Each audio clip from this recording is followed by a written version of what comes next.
Good morning, all my dear students. Today, I am going to start with question number 6 of chapter number 7, Cash Book and its types. Question number 6. From the following transactions, prepare cash and bank columnar cash book in the books of Bhagwati Traders 2015, July 1st. Opening cash balance, opening bank OD 1500. Now, cash balance will appear on the debit side. Bank balance नहीं है, bank overdraft है. That's why bank overdraft कहां आएगा आपका credit side में. How I am going to explain you. Now, this is two columnar cash book of Bhagwati Traders for July 2015. This is your debit side and this is your credit side. Date, receipts, receipt number, ledger folio, cash, bank column are there. In the same way, on the payment side, on the right hand side, date, payments, voucher number, ledger folio, cash and bank column. Date is 2015 July 1st. Opening balance आपको दिया हुआ है to balance brought forward. In the column of cash it is 5000, तो bank में dash करेंगे. In the same way date first, यहां पे आप क्या लिखेंगे, by balance brought forward, cash में डैश, तो बैंक में 1500. Now, by writing balance, opening balance on the credit side in the column of bank indicates this is your bank OD. जो अपना last sum था उसमें बैंक बैलेंस था. Question number 5, तो bank balance हमने कहां लिखा था, on the debit side. Is this now clear to you people which I have taught you in the theory. वो प्रैक्टिकली अभी आ रहा है कि बैंक का बैलेंस है तो it has debit effect, and bank का अगर ओवरड्राफ्ट है, ओडी है, तो credit balance. What is OD? That also I have explained to you. OD means when the withdrawals are more than the balance available in the account. Okay. Moving further on date 3. Goods of 8000 sold to Janki at 10% TD for cash. ये cash important है आपके लिए. जानकी को आप goods बेच रहे हैं 10% TD पे.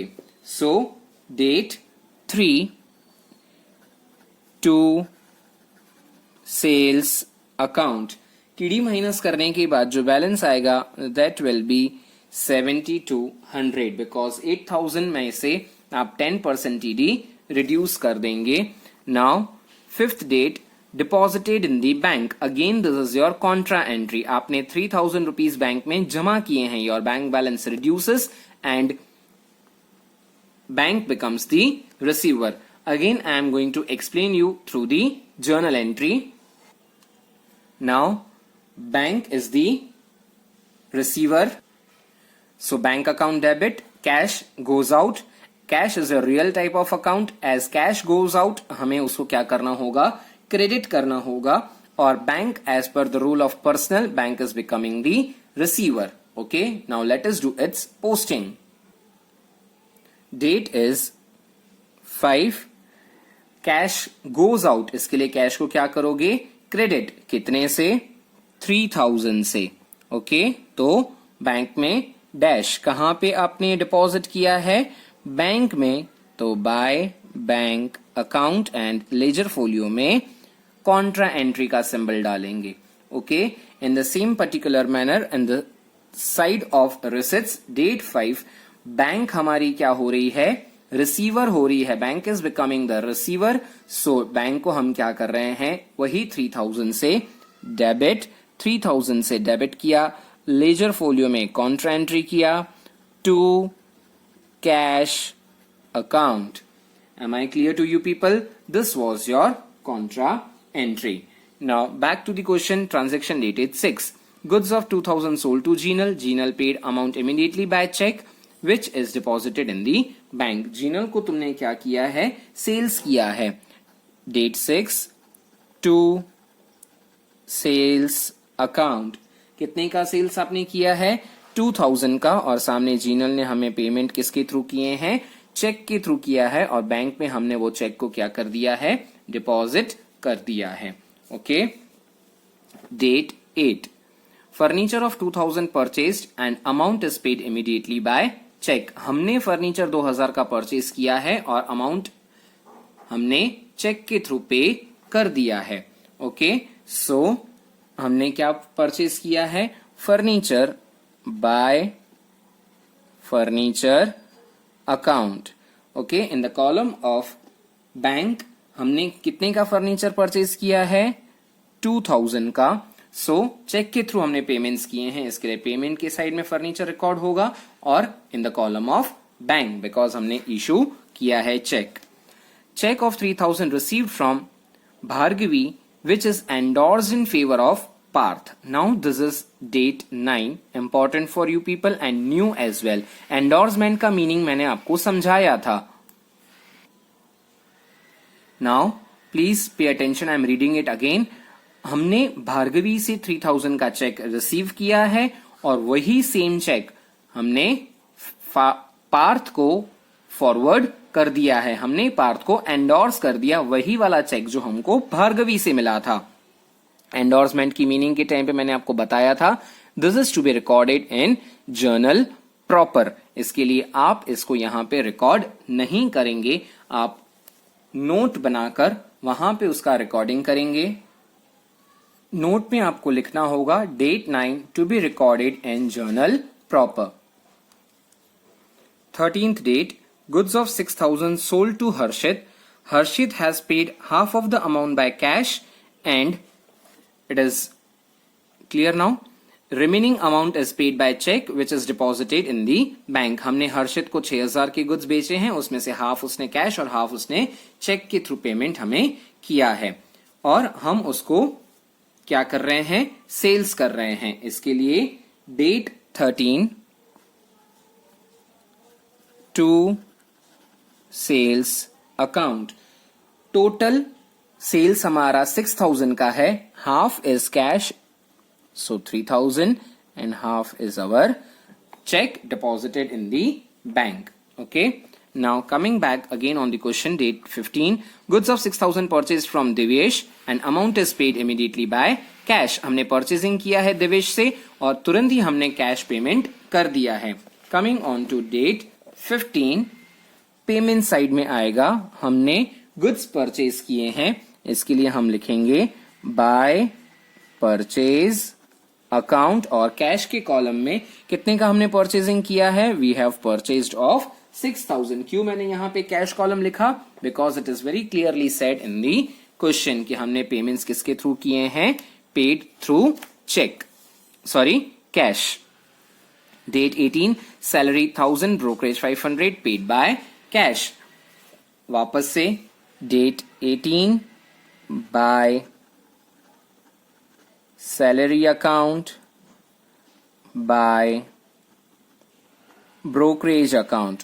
कैश के थ्रू हमने पेमेंट्स की, इसके लिए बैंक में डैश आएगा और salary is of 1000 and brokerage is of 500। Okay, ₹1000 withdrawn from bank by the ₹1000 withdrawn from the bank for the payment of electricity bill. अभी हमने क्या किया है? 22 ट्रांजेक्शन में सिर्फ कैश विड्रॉ किया है। हमने ऐसा लिखा हुआ है कि हमने पेमेंट कर दिया है, बैंक में से विड्रॉ किया है for the payment of electricity bill. उसका रीजन है 1000 रुपीज निकालने का कि हम इलेक्ट्रिसिटी बिल को पे करेंगे। Yet we have not paid till date 22, we have only withdrawn. Bank में से आपने विड्रॉ किया, bank balance reduces and cash आपका इंक्रीज हो जाएगा।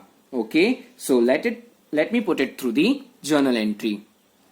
Now cash increases and bank is the giver, so your cash is real type of account and bank is your personal. अभी हमें क्या यूज करना होगा? इनका गोल्डन रूल। कैश डेबिट कब होता है? Debit what comes in and bank is personal. Credit कब होती है? Bank becomes the giver. इसके लिए कैश के अकाउंट को 1000 से डेबिट एंड बैंक के अकाउंट को 1000 से क्रेडिट हमें करना है।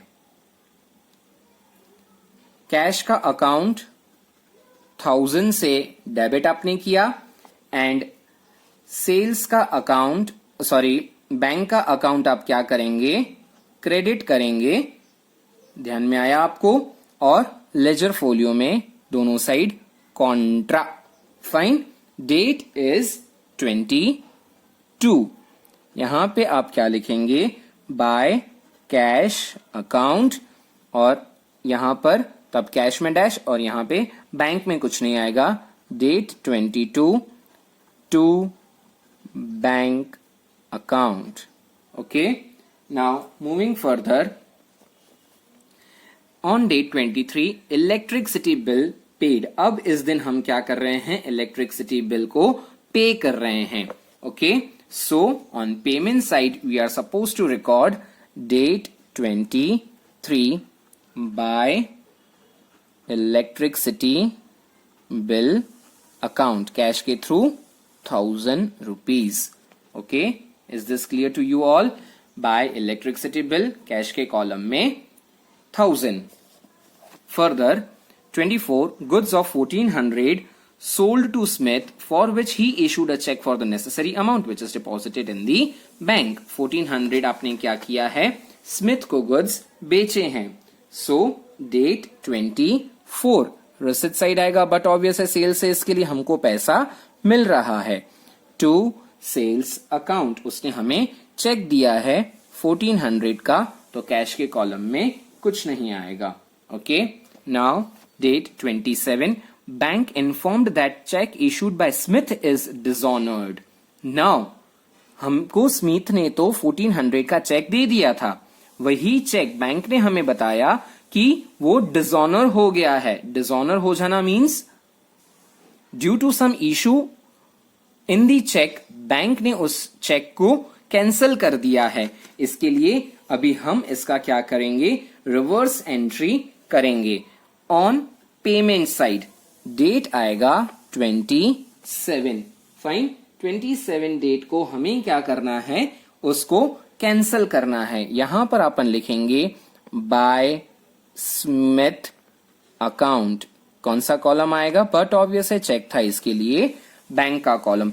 What this indicates, bye Smith लिख के हमने ये इंडिकेट किया कि अभी भी हम स्मिथ से जो 1400 रुपीज हैं वो अभी भी उससे हम मांगते हैं। Fine, coming on to next, bank debited 100 to our account for interest on overdraft.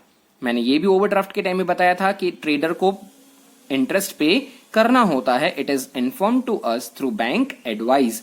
Bank की ओर से हमें पता चला कि बैंक ने हमारे अकाउंट को 100 रुपीज से क्या किया है, डेबिट कर दिया है। बैंक ने डेबिट किया है, हमने 100 रुपीज पे किए हैं। हम अगर पे कर रहे हैं तो वो कौन सी साइड आएगा, डेबिट साइड आएगा। हम लिखेंगे date 28 by interest on bank OD. Okay, कितना, बट ऑब्वियस है बैंक ओडी है, इंटरेस्ट है, तो बैंक के कॉलम में 100।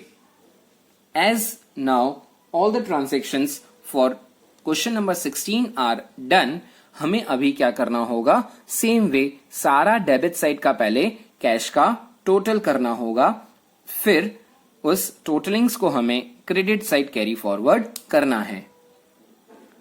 डेबिट साइड कैश का टोटल आया 16,200, उसको हम कहां लेकर गए, क्रेडिट साइड लेकर गए। अभी आपको क्या करना होगा, क्रेडिट साइड के सारे ये कैश बैलेंसेस को आप डिडक्ट कर देंगे, और जितना आपका बैलेंस आएगा, month we are doing is July, and July में 31 डेज होते हैं। यहां पे हम लिखेंगे 31 बाय बैलेंस कैरीड फॉरवर्ड, और डिडक्ट करने के बाद जो आपका बैलेंस बाकी रहता है that is 4,700। In the same way bank को आप क्या करेंगे, टोटल करेंगे। बैंक का टोटल आपका कितना आ रहा है, 3 + 2 5 + 3 8 + 1 9 and 4 that is 9,400।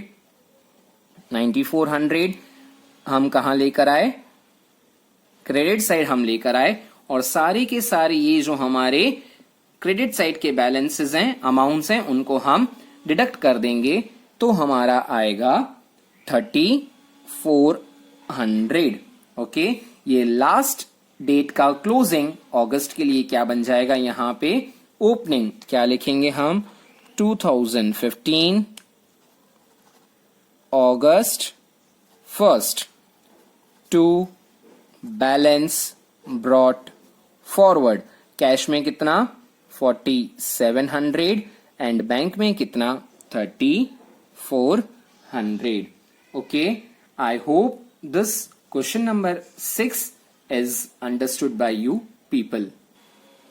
Now your today's homework is question number 6 plus illustration number 4, which is as good as question number 6. So please do both the sums in your accounts fair book. Thank you, students.